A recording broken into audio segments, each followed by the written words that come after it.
Quand je prie, ce n'est pas parce que j'ai peur du monde ou que je cherche une baguette magique, c'est parce que j'ai foi en une présence qui m'aime, qui me connaît et qui me veut du bien.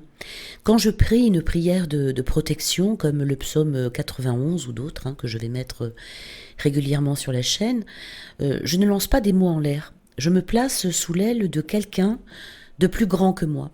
Et ça marche. Pas toujours comme je l'imagine, mais ça agit. Parfois la paix vient quand tout autour est chaos. Parfois le danger s'écarte sans que je comprenne comment. Et d'autres fois le malheur arrive. Mais même là, je ne suis pas seule. Alors on me dira peut-être, mais alors où est Dieu quand ça va mal? Eh bien, il est là. Parfois il protège du feu et parfois il protège dans le feu. La prière n'est pas une garantie d'une vie sans épreuve, mais elle est une assurance qu'on ne traverse rien seul. Et surtout, la prière, c'est un dialogue. Pas juste je veux, je demande, c'est je me confie. Et Dieu, lui, répond toujours. Parfois par une paix profonde, parfois par un événement, parfois par le silence, mais jamais par l'indifférence. Alors, est-ce que je crois parce que j'en ai besoin et que cela me fait du bien? Mais bien sûr que j'en ai besoin. Je suis un être humain et c'est beau d'avoir besoin de Dieu. Ce n'est pas une faiblesse, c'est une vérité.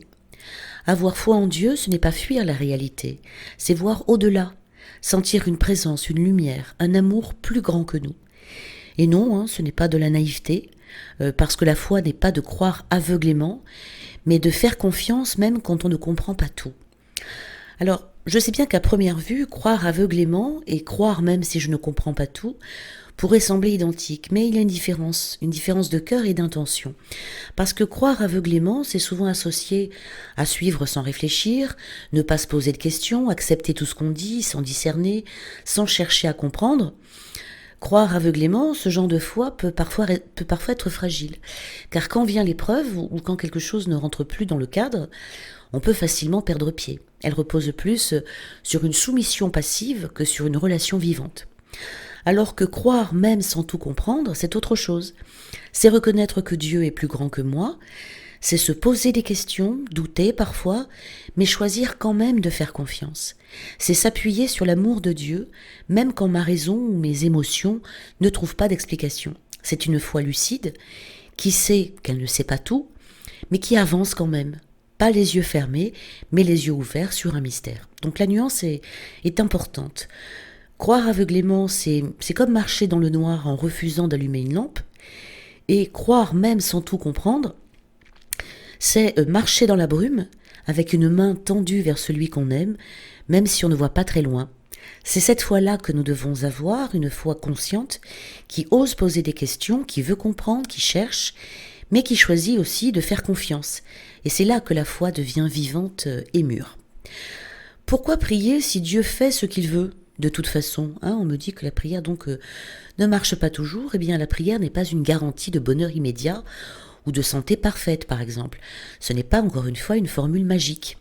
C'est un dialogue avec Dieu, une ouverture du cœur, une offrande de confiance. Quand je prie pour la protection, je ne change pas forcément le cours du monde comme avec un coup de baguette magique.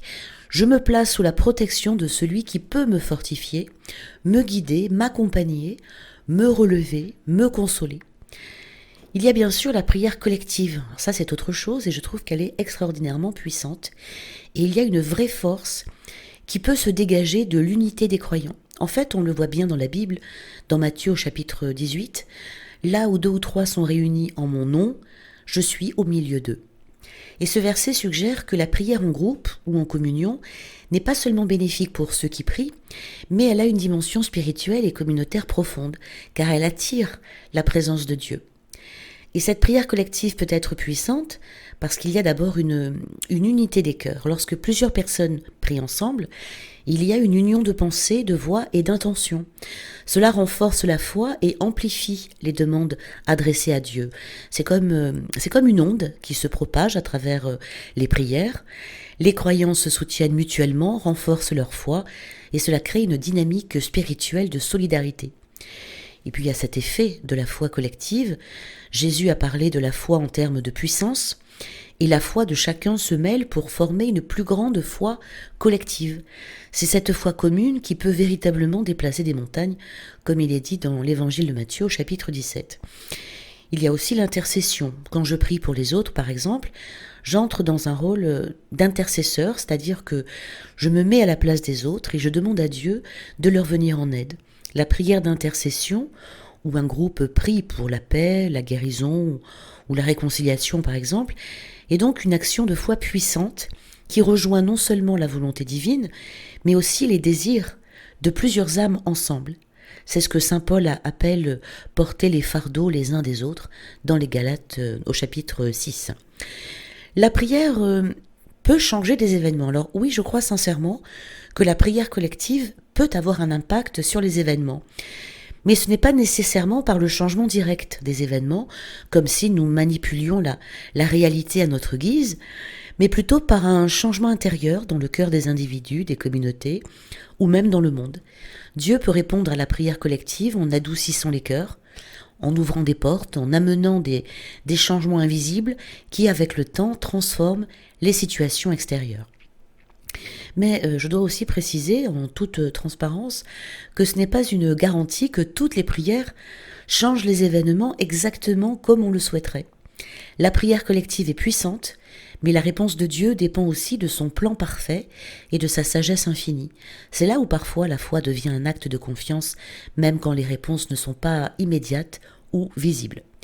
Mais tout de même, la prière collective est effectivement une voie de transformation pour le monde et pour les individus. C'est comme une force spirituelle commune qui va au-delà de ce qu'un seul individu pourrait accomplir en priant seul. Cependant, je crois aussi que Dieu agit à sa manière et dans son temps.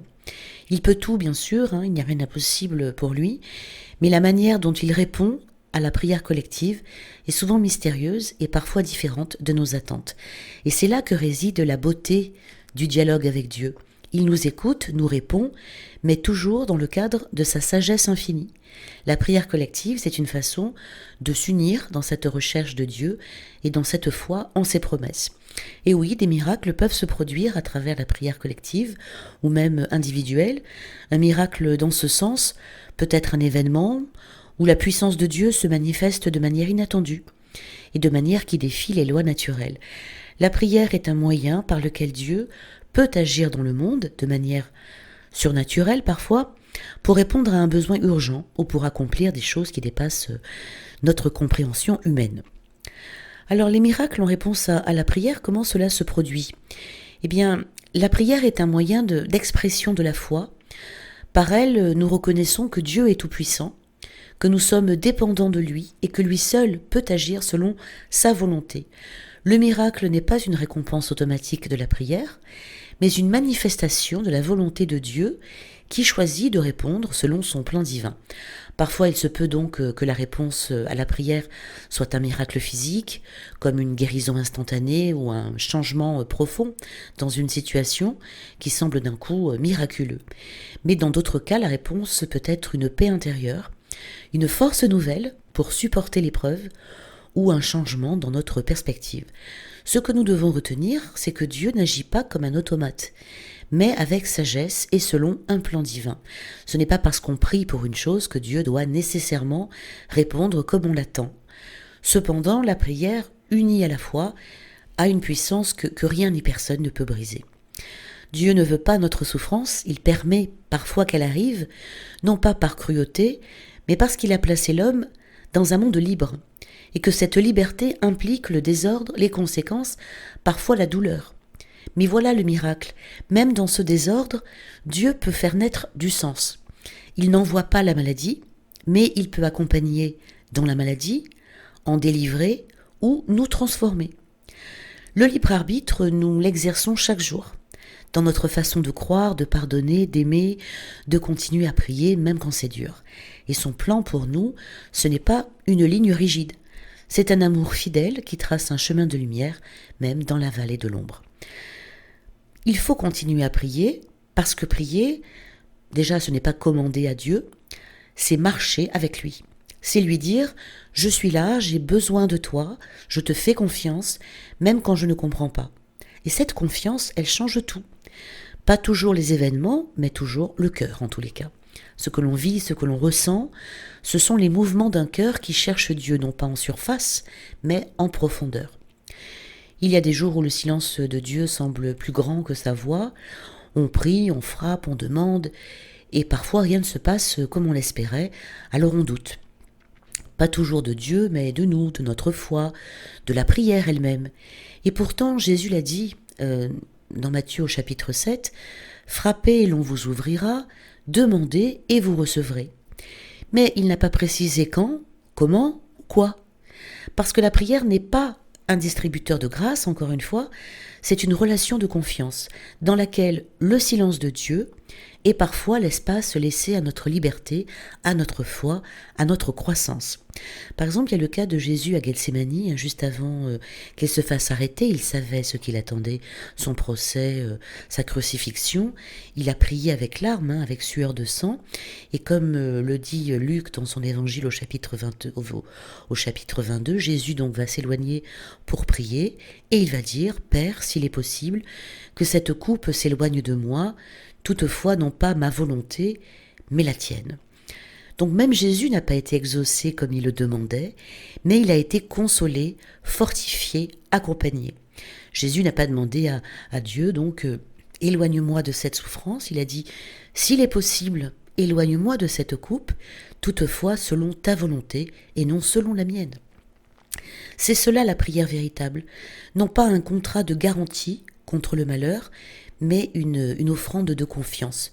Une confiance parce que même dans le malheur, on sera consolé, on sera fortifié, on sera accompagné et on peut même voir notre façon de voir la douleur autrement.